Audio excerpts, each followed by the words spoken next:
Sadaka ya mavuno. Sadaka ya mavuno maana yake nini?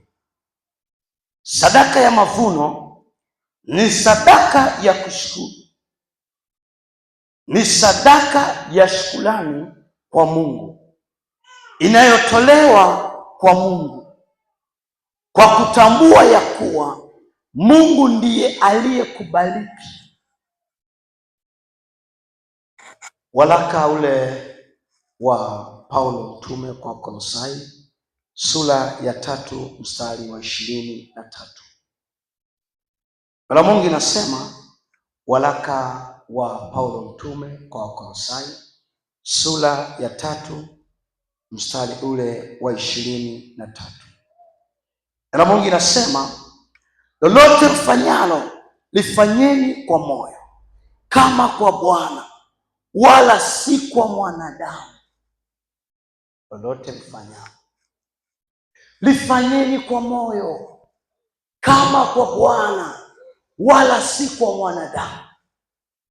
Nimekwambia hivi, sadaka ya mavuno ni sadaka ya shukrani inayotolewa kwa Mungu kwa kutambua ya kwamba Mungu ndiye aliyeweza kukubariki.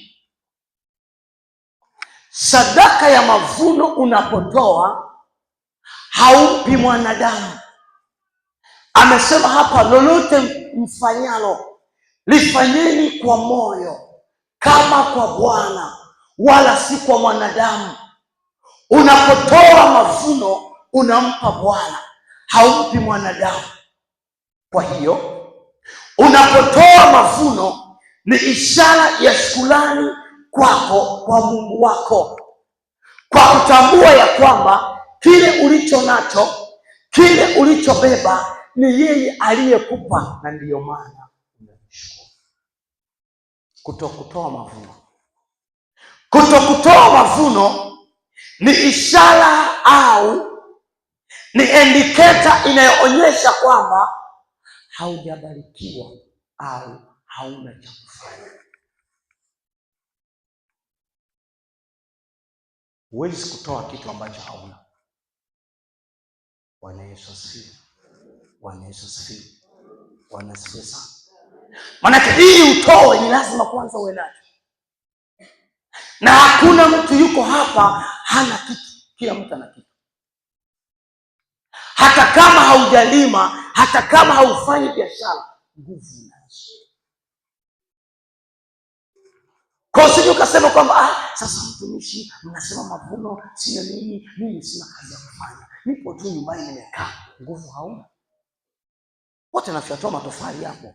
Ukitoa nguvu zako ndio mavuno yako, sio Mungu alichokubariki. Bwana Yesu asifiwe. Bwana Yesu asifiwe. Hivi sadaka ya mavuno ilianzia wapi? Chimbuko la sadaka ya mavuno ni wapi? Sadaka ya mavuno haijaanza leo. Sadaka ya mavuno ilianzia mbali sana. Hebu fungua nami kitabu kile cha Kutoka sura ya 23 mstari ule wa 16. Chimbuko la sadaka ya mavuno. Kitabu kile cha Kutoka sura ya 23 na mstari ule wa 16. Neno la Mungu linasema hivi, tena sikukuu ya mavuno, hayo malimbuko ya kazi zako za kupanda mashambani, tena sikukuu ya kukusanya mwisho wa mwaka, hapo utakapokusanya hayo uliyotaabikia shambani. Mara 3 katika mwaka watu waume wako wote watahudhuria mbele ya Bwana Mungu. Huyu ni nani? Ni Musa. Mungu alisema na Musa awaambie wana wa Israeli. Kwa hiyo mavuno hayajaanza leo kwetu sisi hapa. Mavuno yalianza kwa wana wa nini? Wa Israeli.